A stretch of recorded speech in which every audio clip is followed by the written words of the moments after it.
Assalamualaikum warahmatullahi wabarakatuh. Assalamualaikum warahmatullahi wabarakatuh.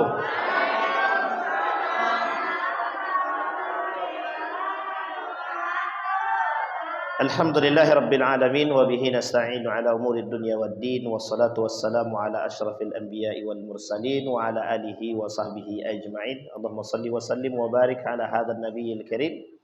Allahumma salli ala Muhammad wa ala ali Muhammad fil alamin innaka Hamidum Majid.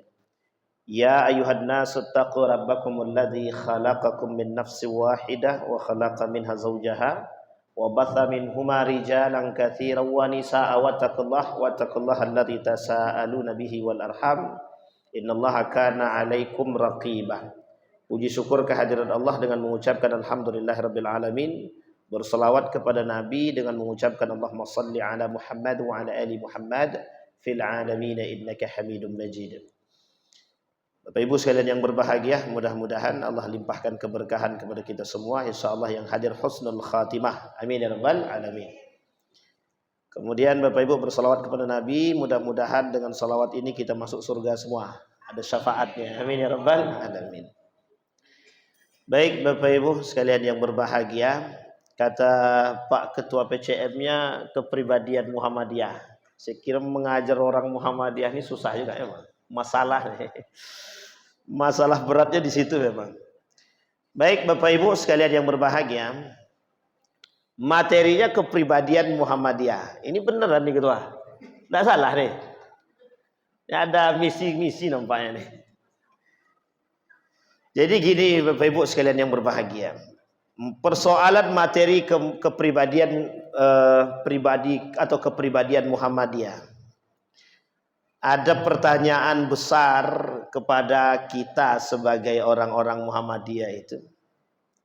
Perlukah kepribadian Muhammadiyah ini ditanamkan kepada orang-orang Muhammadiyah? Ibu-ibu perlu enggak nih kira-kira? Yakin perlu? Bapak-bapak perlu enggak itu kira-kira? Ini guru MIM semua? Ya. Masya Allah. MIM itu Madrasah Ibtidaiyah Muhammadiyah. Tidak pernah hilang itu.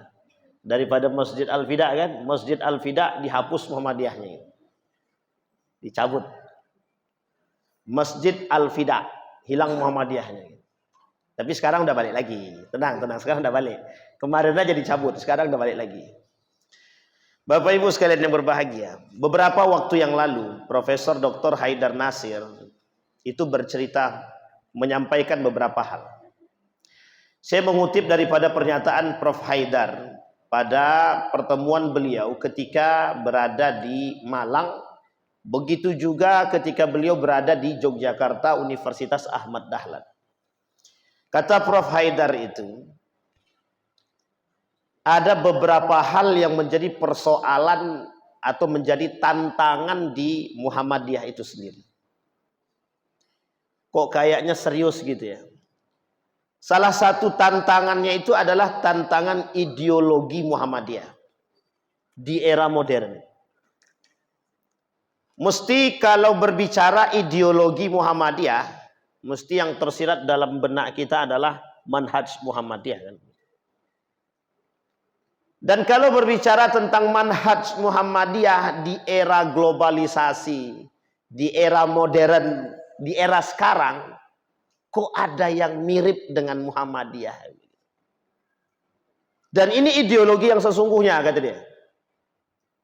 Karena Prof. Haidar sendiri ketika menyampaikan sambutan di majelis tablik itu sama. Kata beliau, hati-hati dengan ideologi yang menyerupai gerakan Muhammadiyah.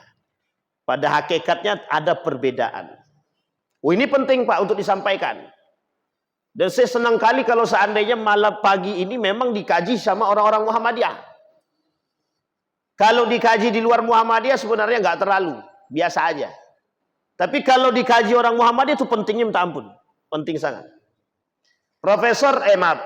Dr. Fathur Rahman Kamal LCMA, Ketua Majelis Tablik Pimpinan Pusat Muhammadiyah. Kebetulan guru saya. Beberapa waktu yang lalu pulang dari Rohul singgah, Wan di mana ente? Ana di Pekanbaru Ustaz. Kita ketemu. Oke. Ketemu kami di hotel. Beliau minta ketemu di hotel, kami ketemu di hotel. Habis itu beliau ngajak keluar. Apa kata dia? Bagaimana masalah Pekanbaru? Selesai. Masalah apa sebenarnya? Masalah ideologi. Ini kalau kita mau vulgar-vulgar, ideologi apa dulu?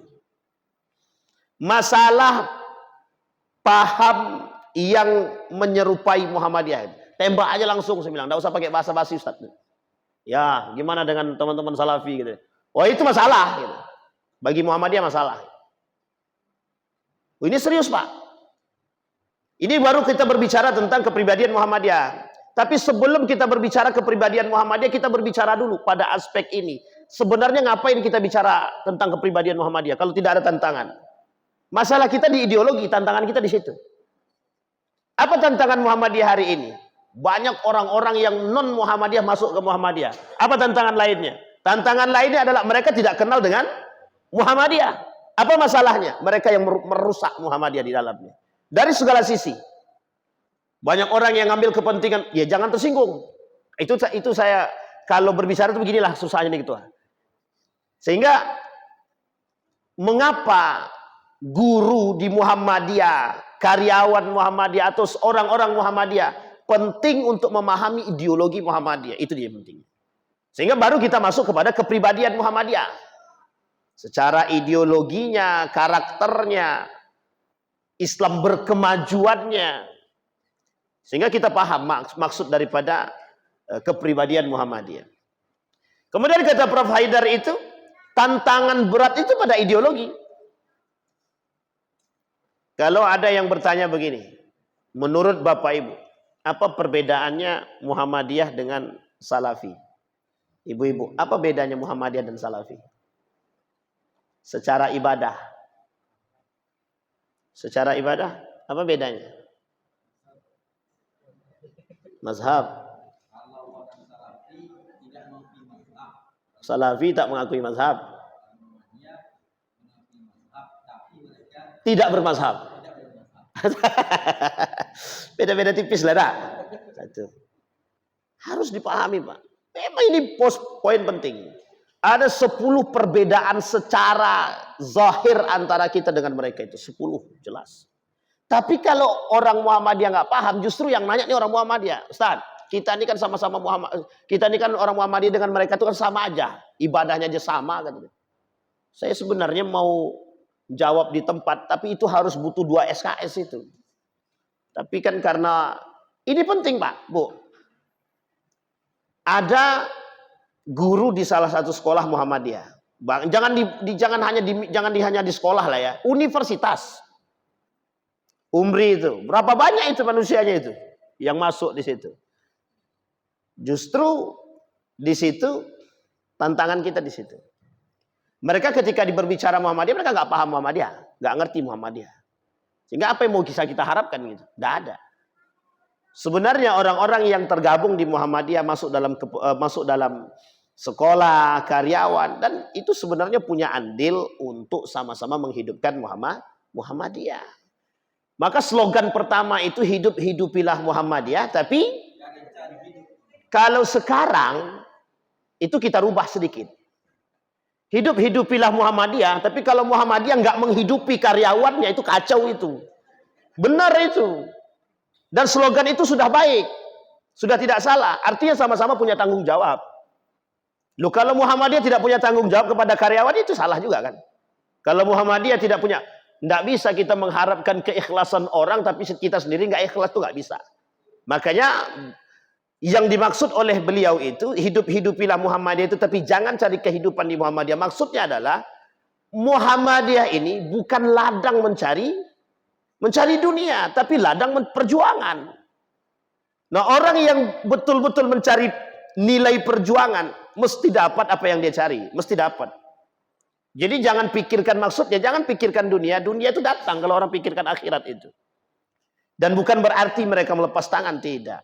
Nah, ini poin penting yang harus dipahami. Nah, Bapak Ibu sekalian yang berbahagia, maka kita kembalikan kepada poin kita, kepribadian Muhammadiyah. Mengapa Prof. Haidar menjadi sangat khawatir akhir-akhir ini? Dalam setiap perbincangan beliau di beberapa pertemuan, beliau selalu menekankan tentang kepribadian Muhammadiyah. Banyak orang Muhammadiyah nggak pede dengan Muhammadiyah. Saya Bapak Ibu mulai bergaul di Pekanbaru ini tahun 2020. Mulai ikut dakwah keliling dari satu masjid ke masjid lain. Orang nggak tahu kalau saya Muhammadiyah. Perkiraan orang ini saya NU. Kemudian saya deklarasi. Di salah satu masjid saya deklarasi. Saya orang Muhammadiyah sebenarnya.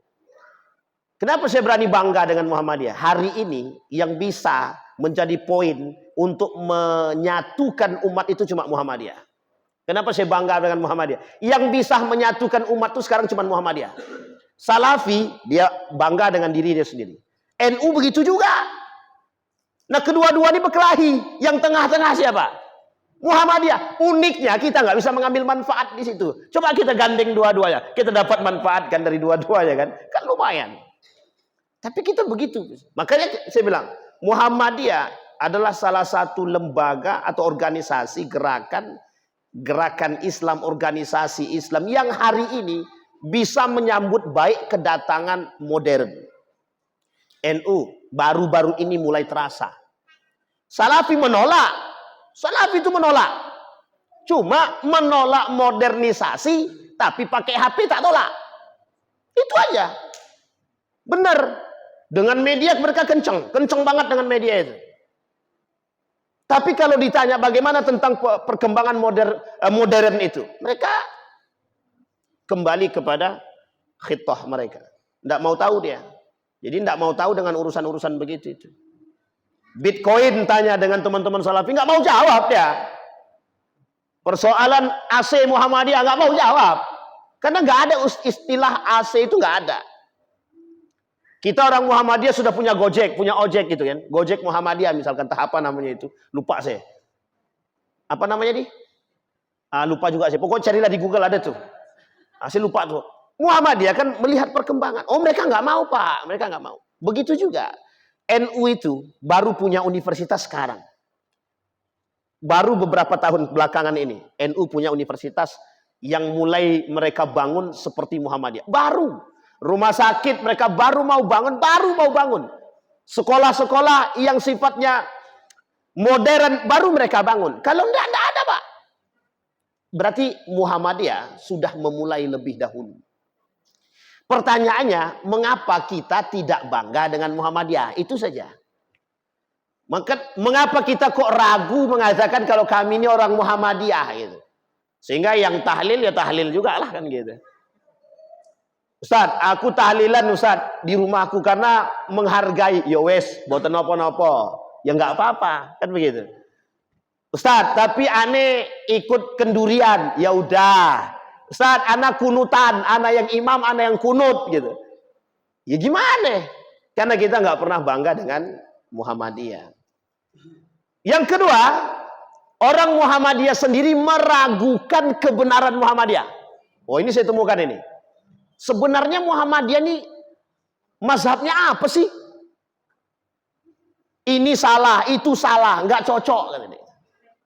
Kita kalau udah bicara begini bingung.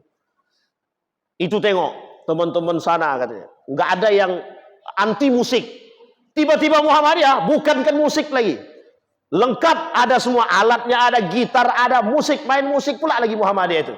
Bahkan ada himne Muhammadiyah, Mars Muhammadiyah. Orang bilang kalau orang-orang Muhammadiyah ini indak jale. Nah, makanya disebutlah Muhammadiyah itu abu-abu. Saya bilang, ya itu karena kita nggak paham dengan Muhammadiyah. Jadi Muhammadiyah ini, Bapak Ibu sekalian yang berbahagia, tidak bisa dipandang dari satu sisi. Nggak bisa. Bapak Ibu berbicara tentang agama, doktrin, ideologi. Muhammadiyah tidak hanya berbicara tentang itu. Muhammadiyah berbicara tentang pertumbuhan, perkembangan. Bapak Ibu harus paham, satu-satunya organisasi Islam yang hari ini masih memegang dan tidak bisa digoyang, itu Muhammadiyah. Dan Muhammadiyah kalau mau nantang pemerintah, hutang pemerintah aja belum bayar sampai sekarang. Muhammadiyah punya hutang dengan negara Republik Indonesia punya hutang sama Indonesia sekian triliun. Itu tinggal pegang tangkap selesai itu. Kalang kabut dia. Nah, ini insya Allah mudah-mudahan dalam waktu dekat bisa Bank Muhammadiyah, Mentari Muhammadiyah ini bisa sampai ke Pekanbaru. Jadi kalau sempat ke Pekanbaru kita nabung rame-rame di sono. Kita nabung rame-rame di Bank Muhammadiyah. Jadi jangan dikira Muhammadiyah itu cuma sekedar sekte agama, cuman hanya sekedar organisasi keagamaan, tidak. Banyak. Rata-rata orang PKS itu juga Muhammadiyah itu, Pak. Rata-rata pembesar PKS itu Muhammadiyah. Jadi kalau berbicara tentang Muhammadiyah, wah ini panjang besar. Kita kembalikan poinnya, Pak. Nah, sekarang Bapak Ibu kita lihat. Mengapa kita penting mempelajari atau memahami kepribadian daripada Muhammadiyah? Kita lihat sejarah kepribadian Muhammadiyah itu, Kiai Haji Fakih Usman itu. Apa yang diharapkan dari penekanan kepribadian? Biar orang Muhammadiyah itu sadar bahwa mereka ini bukan orang yang mohon maaf lepas atau mereka sekuler, bukan. Sesat, tidak. Biar mereka paham bahwa Muhammadiyah ini adalah organisasi keagamaan yang berpegang teguh pada prinsip Al-Quran dan Sunnah. Itu yang paling penting. Ustadz, tetangga sebelah juga begitu. Tetangga sebelah itu juga berpegang teguh dengan Quran dan Sunnah. Ada bedanya. Apa bedanya? Sekarang saya tanya ibu-ibu yang mim. Slogannya kita berpegang teguh dengan Quran dan Sunnah. Teman-teman Salafi juga begitu. Sekarang perbedaan kita dengan mereka dari sisi Quran dan Sunnah apa? Ibu-ibu yang guru-guru. Kira-kira apa, Bu, perbedaan kita dengan teman-teman sebelah yang juga berpegang teguh dengan Quran dan Sunnah? Oh, sama kok. Nah, kira-kira apa, Bu? Ada yang tahu? Harus paham gitu, Pak. Mereka memahami Al-Quran itu satu berdasarkan pada tekstual.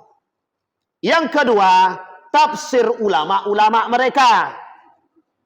Meskipun pada hakikatnya mana yang terkuat itu yang mereka pegang dari pemahaman mereka. Dan sulit bagi mereka untuk menerima dari yang lain. Sementara Muhammadiyah kontekstual. Ada namanya Irfani, Bayani, dan satu lagi saya lupa. Muhammadiyah memahami ayat Al-Quran itu tidak hanya tekstual tapi kontekstual. Jangan salah paham. Makanya kalau berbicara tentang persoalan musik misalkan, apa hukum musik bagi Muhammadiyah? Bapak-bapak, apa hukum musik? Ustaz-ustaz. Ini yang tidak suka musik bagus, tapi kalau suka musik curiga ini. Apa hukum musik di Muhammadiyah? Ibu-ibu, apa hukum musik di Muhammadiyah? Mubah, benar, mubah. Hukum musik di Muhammadiyah mubah. Teman sebelah haram. Haram. Tapi mereka nggak bisa mengharamkan musik yang ada di Saudi Arabia. Nggak bisa. Oh, nggak bisa. Bayangkan. Jadi perbedaan kita adalah kita punya kontekstualisasi. Artinya begini. Memahami nas Al-Quran itu tidak mutlak seutuhnya itu dengan apa yang terjadi pada abad pada masanya gitu. Kalau kita membicarakan tentang ayat Al-Quran, tentang musik saja. Kalau kita merujuk kepada Al-Quran, pemahaman para ulama selesai. Kalau kita rujuk kepada tafsirnya, mutlak tafsirnya, tekstual tafsirnya, selesai. Haram. Tapi mengapa Muhammadiyah memubahkan musik? Karena ternyata dalam pandangan para ulama itu ikhtilaf. Musik itu ada berbagai macam hukum. Termasuk salah satunya mubah. Salahkah Muhammadiyah mengambil itu? Tidak salah. Bisa dipahami Bapak Ibu ya? Baik. Contoh, saya tidak tahu nih apakah Bapak Ibu sudah paham tentang kasus kita masalah tarawih misalkan. Kenapa kita masih konsisten dengan 4? Ini kasus kemarin nih Bapak Ibu. Di Masjid Al-Fida itu mau diganti 2-2. Jadi Masjid Al-Fida itu sentral Masjid Muhammadiyah. Di Pekanbaru. Mau diganti 2-2. Bukan mau diganti, sudah diganti. 2-2. Sekarang kita Muhammadiyah berapa? 44. Apa kata dia? Kurang sunnah. Yang lebih sunnah itu dua-dua. Saya tanya Bapak Ibu, cari dalilnya. Betul tak dua-dua itu dalilnya tarawih? Salah. Kalau ada yang bilang itu tarawih, salah kaprah itu. Dua-dua itu dalilnya apa? Dalil tahajud. Yang 44 itu dalil apa? Dalil witir. Sekarang saya tanya, mana dalil tarawihnya di situ? Enggak ada. Jadi apa salahnya kalau Muhammadiyah ngambil 44? Apa salahnya mereka kalau mau ngambil dua-dua? Dan itu yang dijadikan sebagai dalil qiyamul lail. Coba bayangkan. Tidak ada itu yang mengatakan langsung itu tarawih. Dua-dua itu tarawih. Tidak ada. Dua-dua itu tahajud. Yang diambil sebagai simbol salat sunnah qiyamul lail. Makanya bahasanya adalah qiyamul lail. Kalau tidak begitu, tidak disebutkan sama Umar bin Khattab kalau itu bid'ah. Ni'mal bid'ah, kata dia. Inilah senikmat-nikmatnya bid'ah itu. Itu jelas itu. Jadi di sini saja kita sudah paham. Muhammadiyah itu menggunakan metode tarjih. Bukan sembarangan. Meskipun orang-orang menolak. Contoh, ru'yat dan hisab misalkan.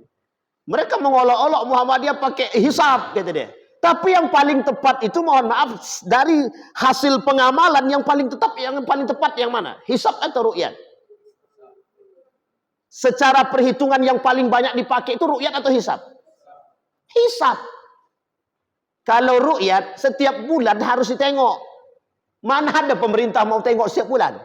Boro-boro mau nengok. Yang ditengok cuma Idul Adha, Ramadan, Idul Fitri. Cuma 3 itu aja. Ketika 3 itu semua pakai ru'yat. Tapi pada bulan yang lain, kenapa nggak pakai? Itu masalahnya di situ. Jadi jangan Muhammadiyah apakah salahkan mereka? Tidak. Justru kita yang disalahkan kan? Karena kita menggunakan hisab. Kata mereka itu organisasi nggak jelas. Mereka menggunakan metode yang tidak valid. Tidak ada masalah tidak valid. Tapi hari ini kalau tidak ada hisab orang nggak bisa.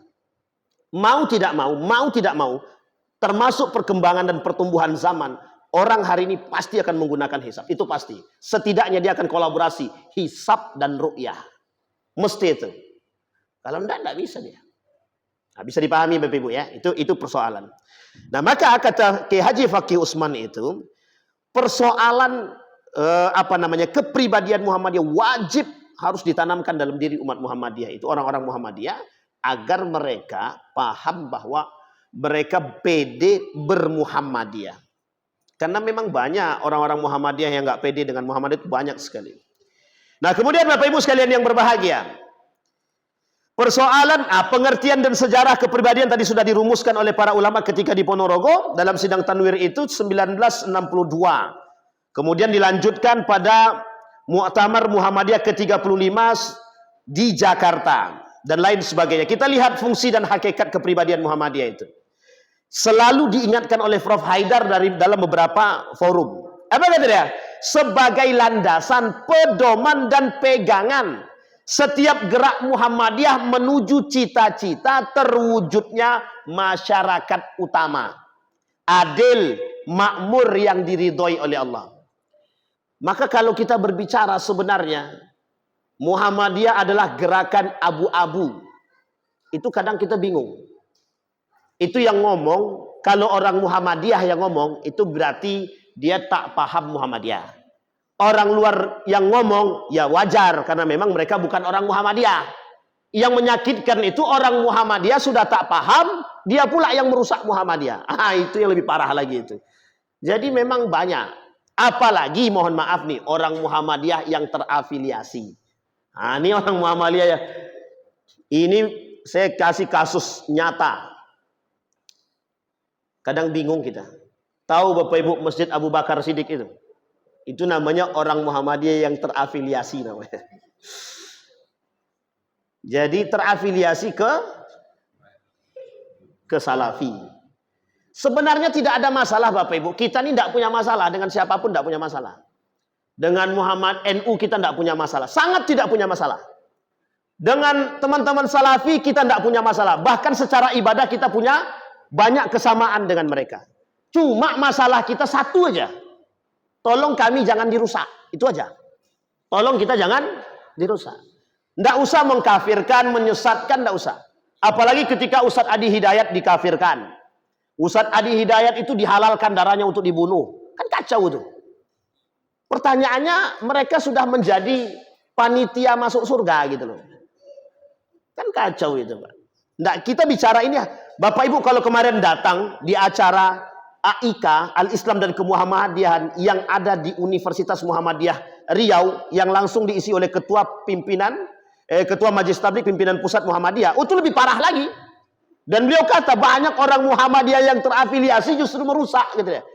Lawan berat kita bukan dari luar tapi justru dari dalam gitu ya. Itu disampaikan langsung sama dia. Saking parahnya, bukan hanya di sini, di mana-mana. Nah sekarang kita nggak pede kok, makanya kita nggak bangga. Ada yang bilang begini, orang Muhammadiyah itu baca Qur'annya rusak-rusak. Dia bilang langsung sama saya, kami tidak mau imamnya orang Muhammadiyah, nggak benar. Gitu. Kalau sempat Ustadz tadi yang jadi imam, dia mau bilang apa? Jadi pas yang ditengok yang rusak gitu loh. Pertanyaannya apakah semua mereka baik semua? Belum tentu juga kan. Jadi kadang-kadang ya itu tadi, kalau saya mau lebih vulgar lagi, kadang-kadang kurang sehat gaya berpikirnya. Kadang-kadang kita butuh akal sehat. Ya kalau bahasa Ustadz Fathur Rahman kemarin, ya dosen-dosen pimpinan-pimpinan PWM itu kurang ngopi gitu dia. Ah itulah cocoknya kayak gitu. Jadi sesekali diajak ngopi bolehlah. Baik, kemudian hakikat kepribadian Muhammadiyah, wajah dan wijhah. Benar. Wajah dan wijhah. Apa maksudnya? Maksudnya adalah muru'ah, saksiyah, kepribadian. Kita perlu Pak, kita perlu paham. Mencerminkan pada 3 hal kata beliau. Yang pertama adalah untuk memperkuat saksiyah seseorang. Adapun 3 perikat tersebut adalah gerakan Islam, dakwah dan tajdid. Itu hakikatnya. Jadi hakikat Muhammadiyah ini ibu-ibu, bapak-bapak yang guru nih, itu sebenarnya hakikatnya satu, selain daripada gerakan Islam, kita dakwah. Memang mendakwahkan Muhammadiyah memang. Menyampaikan Muhammadiyah. Sekarang ini kan sekolah Muhammadiyah punya kurikulum. Kalau di sekolah ini Ismuba kan namanya, Ismuba. Kalau di universitas itu AIK namanya, Ismuba. Nah kita sekarang ini sedang berdakwah bagaimana ketika Bapak Ibu boleh perhatikan. Mengapa orang mau masuk Muhammadiyah? Ada alasan lain. Selain daripada murah kah? Atau apa alasannya? Sebenarnya alasan sederhananya adalah karena ditolak di negeri, itu aja. Karena ditolak di negeri, masuk dia ke Muhammadiyah. Itu sebenarnya fakta yang realistis begitu ya, fakta yang jelas kan begitu. Tapi Bapak Ibu sekalian yang berbahagia, disitulah peran kita dalam dakwah. Muhammadiyah itu gerakan, makna gerakan saja kita sudah paham. Artinya apa? Bergerak. Makanya Muhammadiyah tidak bergerak dalam satu bidang. Muhammadiyah berdakwah dalam semua bidang. Mana ada organisasi Islam yang punya AC? Coba cari. Insya Allah bentar lagi sampai. Mudah-mudahan di 2 tahun atau tahun depan sudah bisa sampai AC Muhammadiyah ke sini. Saya lupa mereknya apa. Apa nama mereknya? Siapa yang tahu? Boleh diceklah di Google itu. Ada namanya AC Muhammadiyah namanya itu. Jadi Muhammadiyah sudah punya AC sendiri. Merek AC sendiri. Jadi besok kalau sudah punya semua, apa yang mau kita pakai punya Muhammadiyah semua kan? Bank Muhammadiyah, Gojeknya Muhammadiyah, AC-nya Muhammadiyah, kan enak itu. Untung enggak karpetnya Muhammadiyah. Masjid Muhammadiyah kita udah punya. Bapak Ibu bayangkan, sekarang saya tanya, Bapak, kita bicara fakta ya. Mana masjidnya Nahdlatul Ulama? Ada nggak NU punya masjid? Ada Pak. Yang spesifik punya masjid itu cuma Muhammadiyah. Yang spesifik punya masjid itu cuma Muhammadiyah. Rumah sakit punya. Ada Bu? Apa namanya? AC-mu. Wah, coba bayangkan. Tapi nggak tahu dingin apa tidak ya, karena kita belum coba. Nah, setidaknya kalau, iya Pak. Sekarang saya tanya Bapak Ibu. Kalau kita bicara kepribadian ya, mengapa ekonomi kita ini merosot? Orang Indonesia kan nggak bangga pakai produk dalam negeri kan? Sehingga mohon maaf, artis-artis itu lebih bangga dia branded luar negeri. Pertanyaannya adalah, kira-kira produk dalam negeri itu kalah saing nggak dengan luar negeri? Tidak. Saya punya sepatu asli buatan orang Indonesia di Yogyakarta sampai hari ini belum rusak, nggak pernah dipakai. Tapi pernah saya pakai 3 tahun pertama. Tidak ada rusak sama sekali. Sampai sekarang. Memang tidak ada merek itu. Tidak ada merek sama sekali. Tapi tahan, Pak.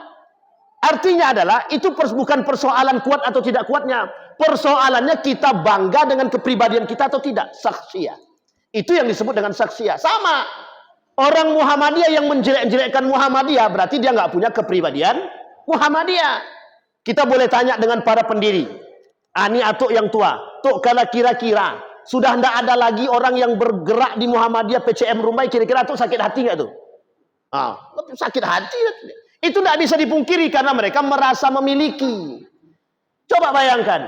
Sekarang itu tidak merasa memiliki, tapi mau cari kepemilikan. Itu yang menjadi masalah. Jadi mau mengkapling di Muhammadiyah, tapi tak punya kepemilikan di dalam Muhammadiyah. Bahasa kasarnya, mau cari kehidupan di Muhammadiyah tapi nggak mau berjuang di Muhammadiyah. Itu bahasa kasarnya begitu. Makanya sampai ada pernyataan begini, dan ini pernyataan langsung dari orang luar, bukan dari dalam. Ketika melihat Prof. Haidar itu, apa kata mereka? Sulit kami temukan seorang pemimpin yang bersahaja. Coba bayangkan. Itu cuma karena memfoto Pak Haidar sedang duduk di atas lantai. Baring di atas lantai ketika menunggu kereta api. Cuma gara begitu doang. Dan tidak ada foto, tukang fotonya nggak ada. Pak Haidar itu nggak punya tukang foto. Pak Haidar itu nggak ada. Jangan dikira Pak Haidar itu sama kayak Abdul Somad. Ada yang bawa tukang foto. Nggak ada. Pak Haidar itu nggak ada. Pak Haidar itu tidak ada kameramen kayak gini. Nggak ada dia. Jadi kalaupun ada orang yang memfoto dia, itu mesti orang curi foto. Kecuali dalam acara kegiatan resmi. Oke. Kalau itu tidak ada dia. Dia datang sendirian.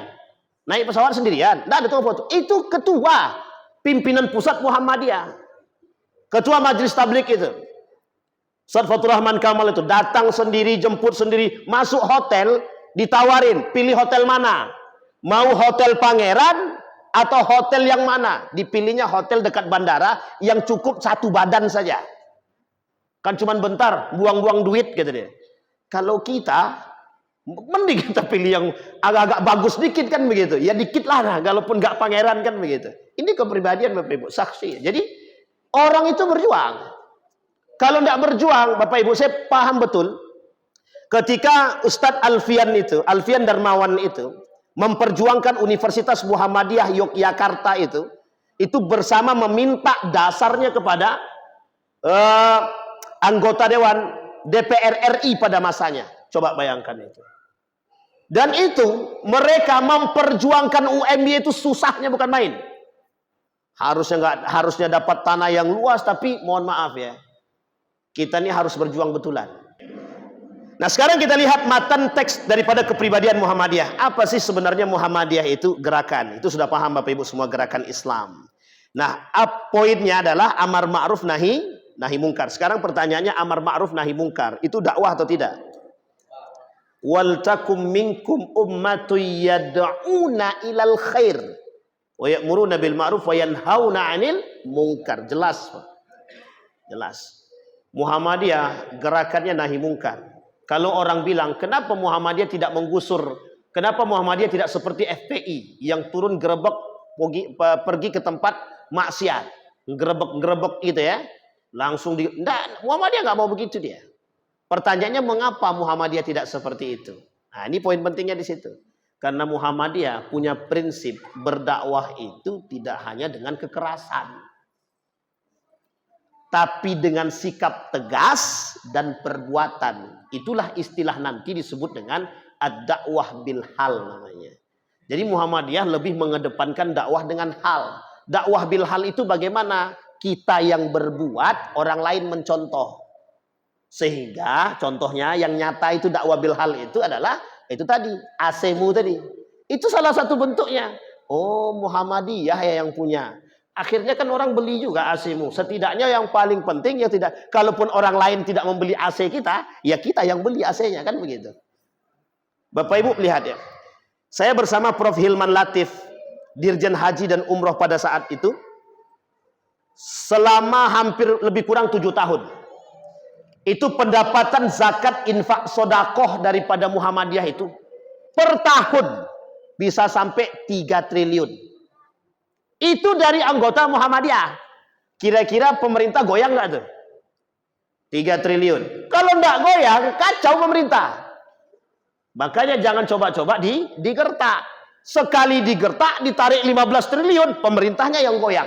Ntar dulu deh, ditawarkanlah tambang. Jadi Bapak Ibu harus paham dulu kenapa Muhammadiyah ditawarkan tambang itu. Salah satu sejarahnya adalah pemerintah nggak sanggup bayar hutang. Jadi negara nggak sanggup bayar hutang kepada Muhammadiyah. Salah satu caranya adalah kasih tambang. Kasih tambang, biar nggak apa sedikit kan, nggak lunak sedikit gitu kan. Karena kalau sempat jadi, dan sudah jadi sih, sudah terbuat, sudah dibangun di Jakarta, sudah sedang dalam pembangunan gedungnya. Bank Muhammadiyah itu sudah dibangun.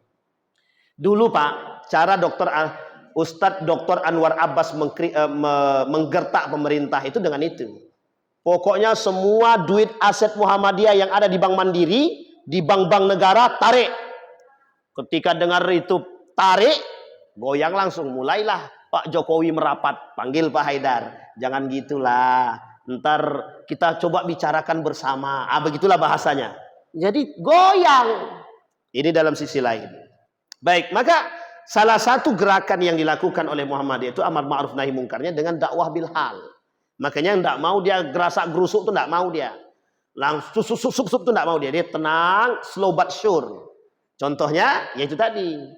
Nah, kalau yang sebelah kan ya slow but sure juga, tapi enggak tahu kapan sampainya kan begitu. Ya ini kita kan enggak tahu sebelah yang mana. Baik. Nah, kemudian adapun matan teksnya, dasar amal usaha dan perjuangan Muhammadiyah, hidup manusia harus berdasarkan tauhid. Ini yang harus saya tekankan kepada guru-guru, Bapak Ibu sekalian yang berbahagia. Ini yang penting untuk kita ajarkan kepada anak-anak, kepada siapapun, termasuk kepada para pejuang-pejuang Muhammadiyah. Kita nih harus bersandarkan pada tauhid. Akidah kita harus benar. Akidah harus benar dulu. Jangan kita terlalu membuka diri terhadap pertumbuhan zaman, tapi kita lalai dengan akidah. Jadi tak salah juga kalau ada orang bilang, orang Muhammadiyah sekarang ini aneh. Gitu. Ya memang kadang-kadang aneh. Saya kadang aneh Pak melihat guru-guru Muhammadiyah ini joget-joget, agak aneh sedikit.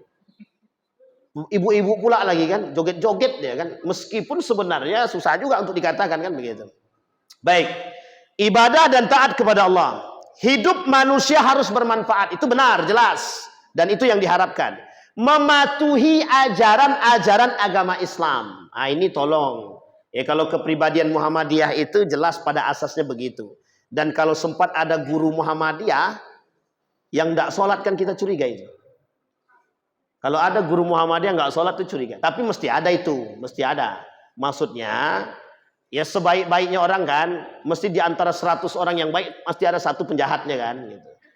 Yang, ya kalau semuanya baik ya masuk surga semua Pak. Kasihan neraka, nggak ada yang ngisi.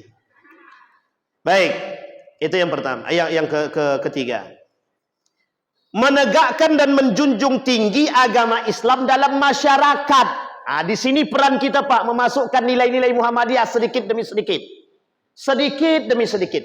Bagaimana caranya sikap akhlak moral pribadi kita. Kita bisa bersikap Pak. Misal Pak imam kita disuruh jadi imam di masyarakat masjid-masjid terbuka.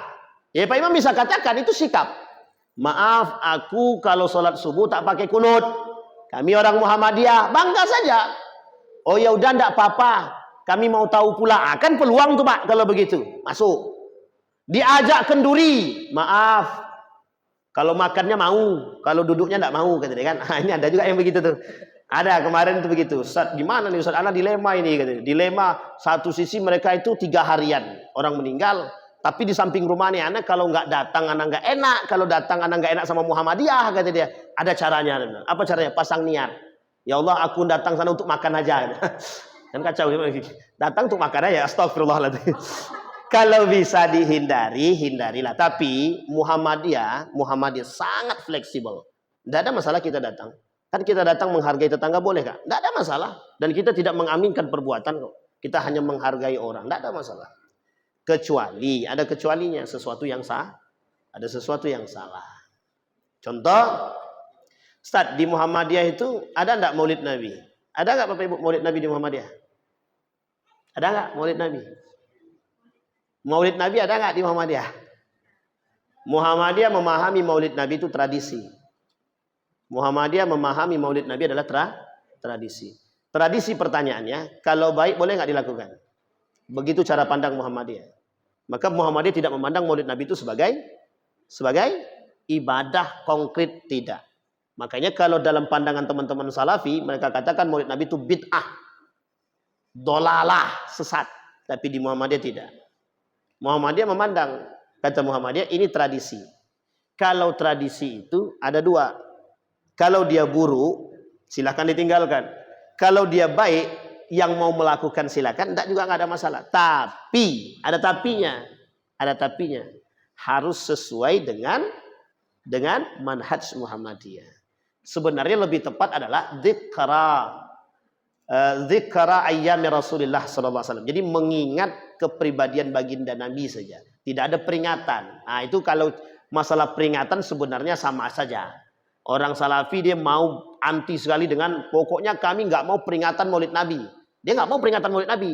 Cuman membacakan manakibnya Nabi dalam kitab Syama'il Muhammadiyah mau dia di tanggal itu. Nah, sebenarnya sama aja sebenarnya.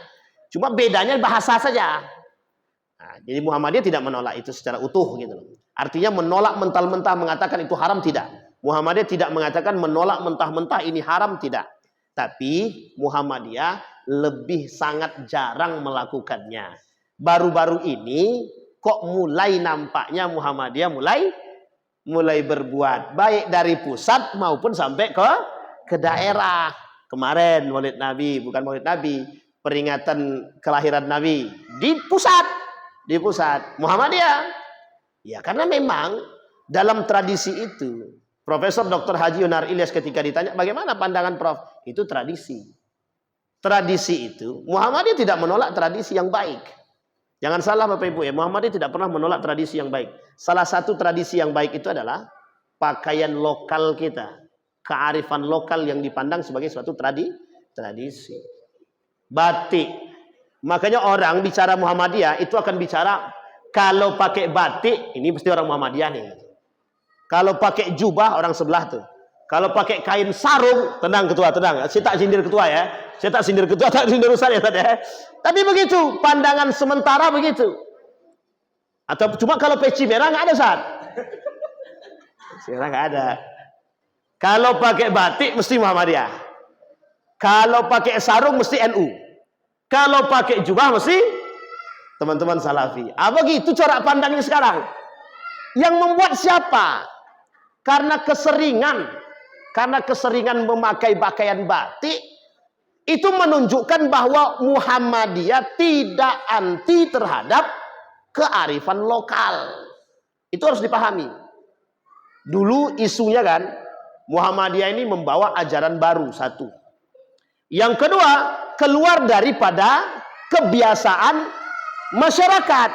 Padahal tidak. Salah satunya adalah kearifan lokal. Baik.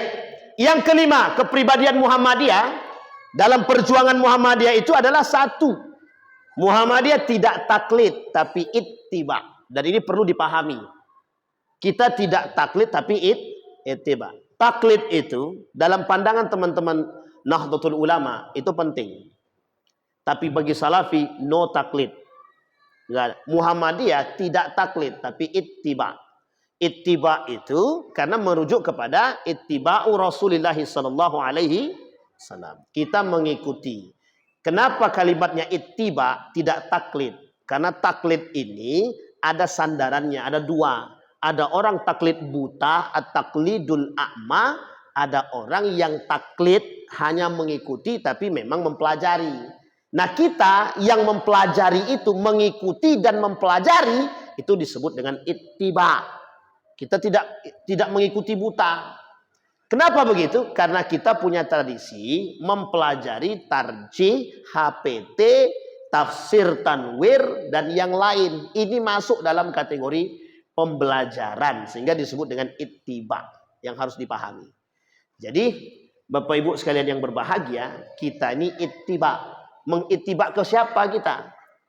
Ittibanya kemana? Baginda Nabi Muhammad sallallahu alaihi wasallam. Makanya bahasa kita merujuk kepada Quran dan sunnah. Yang dipakai Muhammadiyah hadis palsu, hadis dhaif atau hadis sahih. Sama dengan teman-teman salafi, pakaiannya hadis sahih. Cuma Muhammadiyah kalau tidak ada hadis sahih, hadis dhaif bisa dijadikan pertimbangan. Tidak mutlak tapi bisa dijadikan pertimbangan. Jadi jangan salah, Muhammadiyah itu bukan anti mazhab, bukan anti mazhab.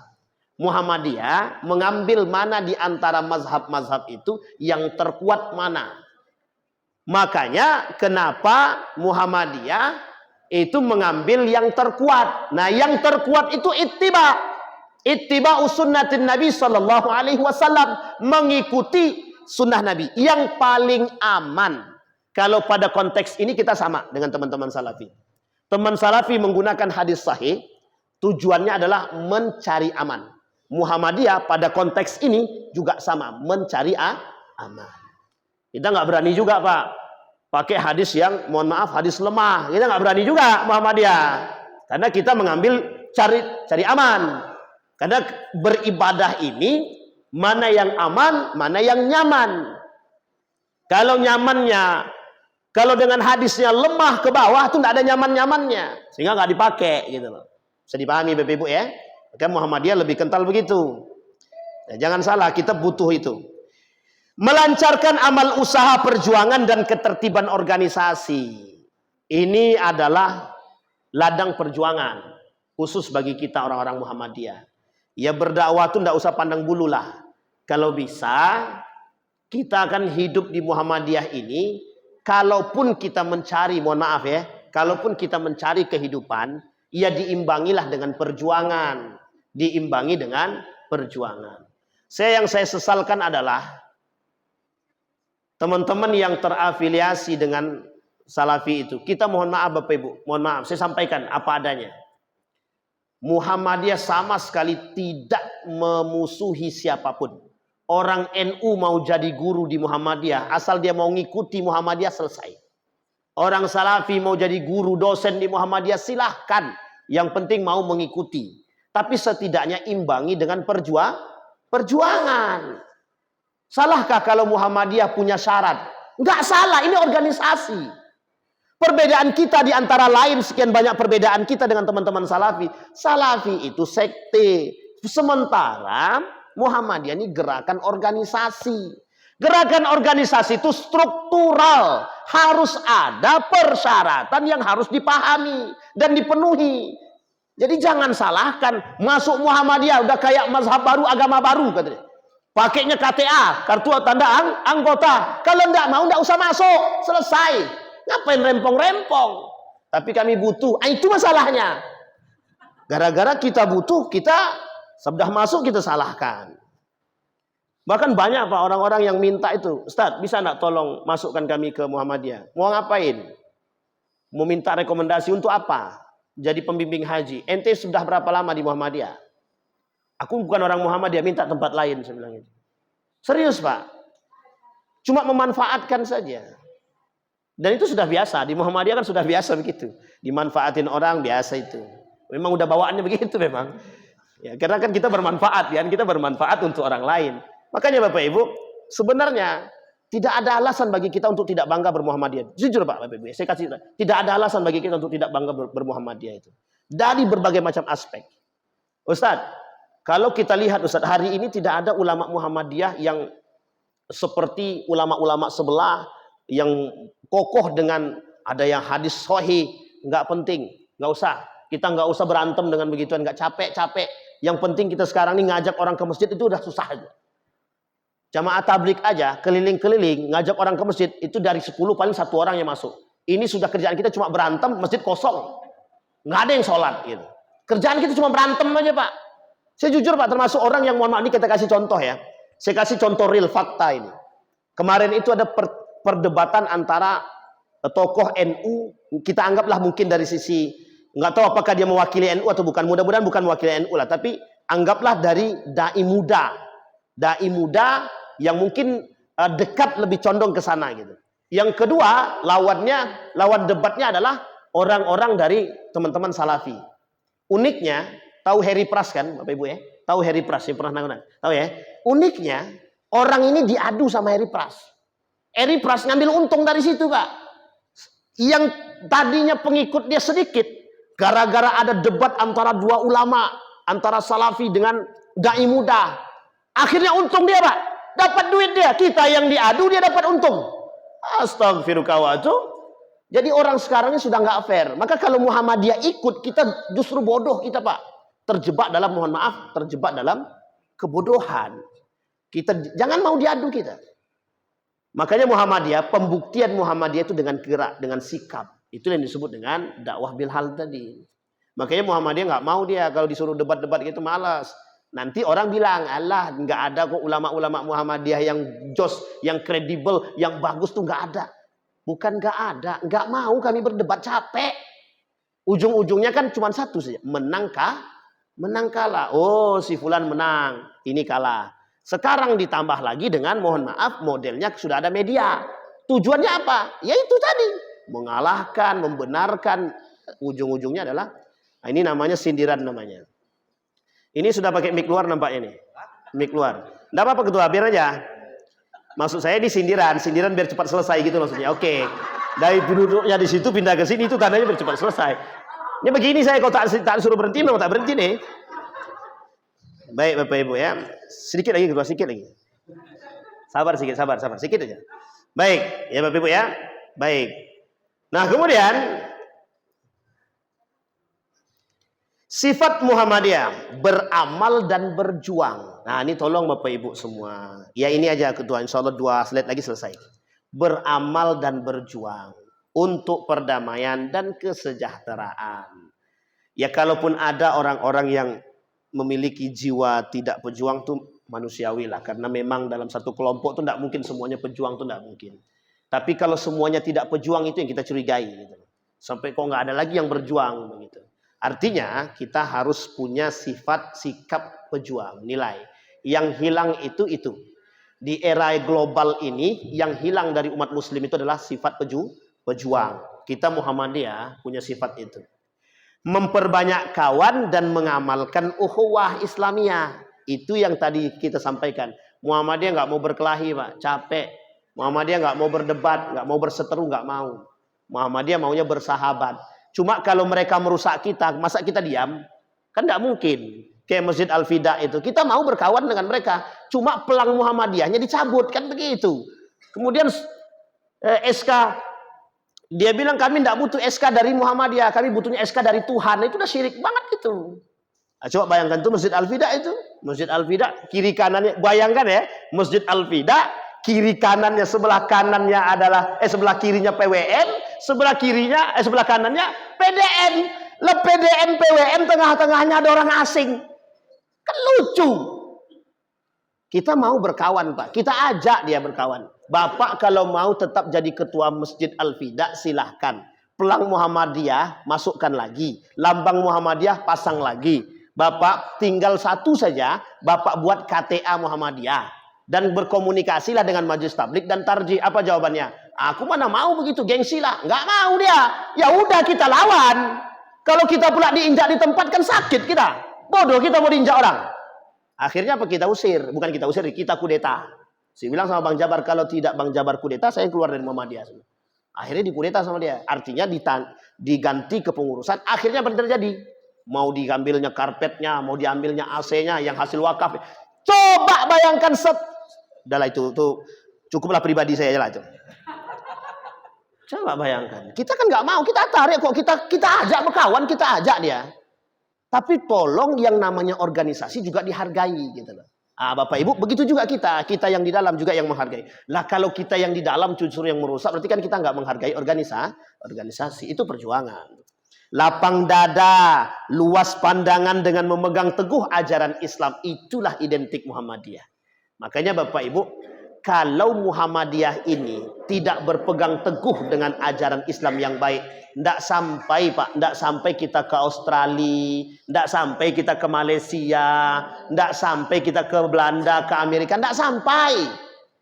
Tapi karena keteguhan itulah makanya Muhammadiyah masuk di dunia ini dari sekian banyak organisasi, satu di antara tiga besar, satu di antara tiga besar organisasi Islam terkaya terbaik sedunia, itu Muhammadiyah. Sekarang apa lagi yang membuat Bapak Ibu tidak bangga? Nggak bangga kami, gaji kami tetap segitu juga. Itu ya lain cerita. Itu tergantung PCM-nya lah. Sorry kan Pak Ketua ya.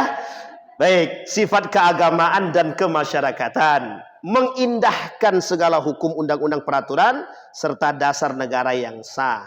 Amar ma'ruf nahi mungkar yang tak pernah bisa dilepaskan daripada karakter Muhammadiyah. Aktif dalam perkembangan masyarakat dengan maksud islah dan membangun sesuai dengan ajaran Islam. Makanya kita insya Allah kokoh. Muhammadiyah tetap kokoh. Sikit lagi Ketua, 2 lagi. Kerjasama dengan golongan agama Islam manapun dalam usaha mensyiarkan dan mengamalkan agama Islam. Membantu pemerintah. Oh, ini sudah jelas Pak. Kalau membantu pemerintah tuh nggak usah kita sebut lah. Muhammadiyah harusnya pemerintah tuh berhutang sama kita. Berhutang budi dan berhutang semuanya. Muhammadiyah 1912. Indonesia sudah merdeka belum? Boro-boro merdeka. NU aja belum lahir. NU 1926 kemarin Januari awal mereka lahir kan gitu 1926. Muhammadiyah 1912. Artinya kalau dibilang Muhammadiyah dengan pemerintah sangat punya sinergi yang tidak bisa dipisahkan. Satu-satunya adalah kenapa alasan Buya Hamka mendirikan Majelis Ulama Indonesia adalah tempat bertanyanya negara. Jadi Buya Hamka mendirikan MUI itu tempat bertanyanya negara. Biar nggak salah langkah. Itu peran penting yang tidak bisa dipisahkan. Membantu pemerintah serta kerjasama dengan golongan lain sebagai pemelihara dan membangun negara. Sudah kita lihat. Bersifat adil serta kolektif. Ke dalam dan keluar dengan bijaksana. Dan ini selalu disampaikan oleh Prof. Haidar kepada orang-orang Muhammadiyah dalam setiap ceramahnya. Muhammadiyah selalu bersinergi. Muhammadiyah mencerdaskan. Muhammadiyah mensejahterakan. Makanya Dedi Mulyana senang dia ketika kedatangan Prof. Haidar. Tahu dia, langsung dipujinya Prof. Haidar. Apa kata dia? Pokoknya anak-anak Muhammadiyah kami kasih beasiswa. Wah, maunya begitu juga kita kan? Nah, tapi alhamdulillah Bapak Ibu sekalian yang berbahagia, sebenarnya kita tidak punya alasan untuk tidak bangga dengan Muhammadiyah. Kita bermuhammadiyah karena kitalah orang yang mohon maaf memperjuangkan Muhammadiyah. Sehingga ketika ada orang yang memandang kita negatif itu biasa. Kalau orang luar memandang kita sensitif itu biasa. Kalau mereka menyakiti kita, kita yang merangkul mereka. Bukan kita yang menyakiti mereka. Sama istilah Nabi, kalau diserang baru menyerang. Kalau tidak diserang kita nggak akan menyerang, Pak. Inilah kebiasaan Muhammadiyah. Muhammadiyah tidak akan menyerang kalau tidak diserang. Nah, itu poin penting yang harus dipahami. Kata Nabi, umirtu an uqatilan nasa hatta yashhad. Aku, kata Nabi, diperintahkan untuk bertahan. Kalau diserang baru aku serang. Muhammadiyah begitu dia. Tidak akan menyakiti kecuali dia disakiti. Dan itu pun membalas rasa sakit itu dengan pilar dakwah, amar ma'ruf nahi mungkar. Bisa dipahami Bapak Ibu? Bisa bangga dengan Muhammadiyah? Yakin. Tapi kalau gaji kami tetap kami tidak bangga juga Ustaz. Itu kacau juga kan. Tidak. Sama lah kita Bapak Ibu. Ya Ibu insyaallah harus bangga sekarang. Penyakit yang disampaikan oleh Prof. Haidar itu adalah banyaknya orang Muhammadiyah tidak bangga dengan Muhammadiyah. Yang kedua, banyaknya orang-orang asing yang masuk ke dalam Muhammadiyah. Yang ketiga, Bapak Ibu, virus-virus liberalisme, sekulerisme, dan pluralisme mulai terasa di tubuh Muhammadiyah. Nah, itulah tujuan kita memahami kepribadian itu agar kita bisa kokoh dengan kemuhammadiyahan kita sebagai penopang ideologi Muhammadiyah. Saya kira itu saja. Karena daripada disindir, mending saya cepat-cepat selesai. Meskipun sudah agak panjang juga ya kan Ustaz ya. Mudah-mudahan ada manfaatnya bagi kita semua. Mudah-mudahan menambah kokoh ideologi kita, manhaj kita, berpegang teguh kita dengan ajaran-ajaran Muhammadiyah. Insya Allah kita semua termasuk orang-orang yang husnul khatimah, pejuang amar ma'ruf nahi munkar insyaallah. Fa'tabiru ya ulil absar la'allakum tuflihun. Assalamualaikum warahmatullahi wabarakatuh.